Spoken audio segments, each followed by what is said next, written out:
வணக்கம் நண்பர்களே. நாம் அந்த பதிவில் சரப மந்திரத்தை பற்றி தான் பார்க்க போகிறோம். சரபர் அப்படின்னா சரபேஸ்வரர், சிவபெருமானுடைய ஒரு உக்கிரமான ஒரு அவதாரம்.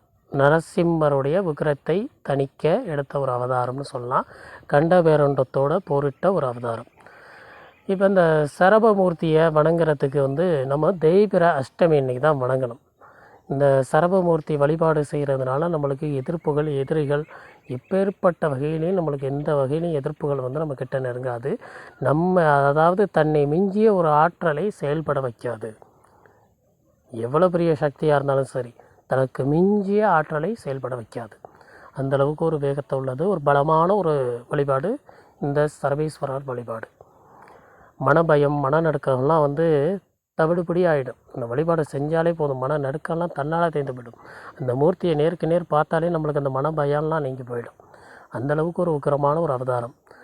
இந்த வழிபாடு அதான் சொல்லியிருக்கேன், அஷ்டமி, தேய்பிர அஷ்டமி அன்னைக்கு நம்ம வழிபாடு செய்யலாம்.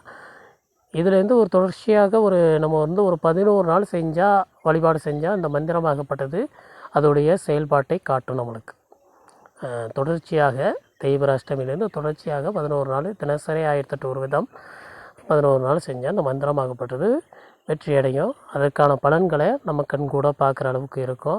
இல்லை அப்படின்னா மாதத்துக்கு ஒரு முறை கூட தேய்பிர அஷ்டமிக்கு மட்டும் இரவு நேரத்தில் இந்த மந்திரத்தை சொல்லி வழிபாடு செஞ்சு வந்தால் அதுவும் நம்மளுக்கு ஒரு நற்பலன்களை ஏற்படுத்தி தரும். இதுக்கான நிவேதன பொருள் அப்படின்னு பார்க்க போனீங்கன்னா நம்ம நைவேத்தியம் செய்யலாம். பாயாசம், சுண்டல் வச்சு வழிபாடு செய்யலாம். வெள்ளை நிற பூக்களை வச்சு சுவாமிக்கு வழிபாடு செஞ்சுக்கிட்டு வரலாம் தீபமேத்தி. இப்போ நான் அந்த மந்திரம் கொடுக்குறேன் பார்த்துக்கிடுங்க. ஓம் நமோ பகவதே சரபராஜாய உக்ர வீரசிம்காய ஜ்வல ஜ்வல ஹ்ரீம் ஐம் ஹும் பட் ஸ்வாஹா. இந்த மந்திரத்தை 1008 ஒரு விதம் ருத்ராட்சமணி மாலையை கையில் வச்சுக்கிட்டு நம்ம இந்த மந்திரத்தை ஜெபம் செய்யலாம்.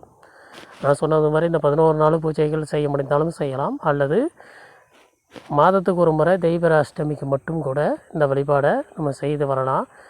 குடும்பத்துக்கு நல்ல ஒரு பாதுகாப்பை தரும், நல்ல ஒரு மாற்றத்தையும் உருவாக்கி கொடுக்கும். இந்த எதிர்பாராத விபத்துகள், ஆபத்துகள்லேருந்து நம்மளை மீட்டு விட்டுரும். மனபயங்கள் தீரும். எதிர்ப்புகள், எதிரிகள் எந்த வகையிலும் நம்மள்கிட்ட கிட்ட நெருங்க மாட்டாங்க. கையில் ஒரு பிடி அளவுக்கு திருநீர் அள்ளி வச்சு இந்த மந்திரத்தை சொல்லி ஒரு 1008 ஒரு விதம் போட்டதுக்கப்புறம் பயந்தவர்களுக்கு நம்ம திருநீர் போட்டு விடலாம். அந்த பயம் அப்படியே சரியாயிடும். இல்லை அப்படின்னா ஒரு தாயத்துக்குள்ளே போட்டு அந்த திருநீரை தாயத்துக்குள்ளே போட்டு அடைச்சி இடுப்புலையோ அல்லது கழுத்துலையோ நம்ம கட்டிக்கலாம். அந்த பாதிப்புகளும் இருக்காது, எந்த ஒரு பயமும் இருக்காது. தொடர்ச்சியாக நல்ல மன உறுதியோடு வழிபாடு செஞ்சால் இந்த மந்திரமாகப்பட்டது நிச்சயமாக அதோடைய பலனை நிச்சயம் தரும். வேறு எதுவும் சந்தேகம் இருந்துச்சுன்னா கமெண்டில் கேளுங்க, நான் உங்களுக்கு ரிப்ளை பண்ணுறேன். மேலும் இன்னொரு நல்ல பதிவில் நான் உங்களை சந்திக்கிறேன். நன்றி, வணக்கம்.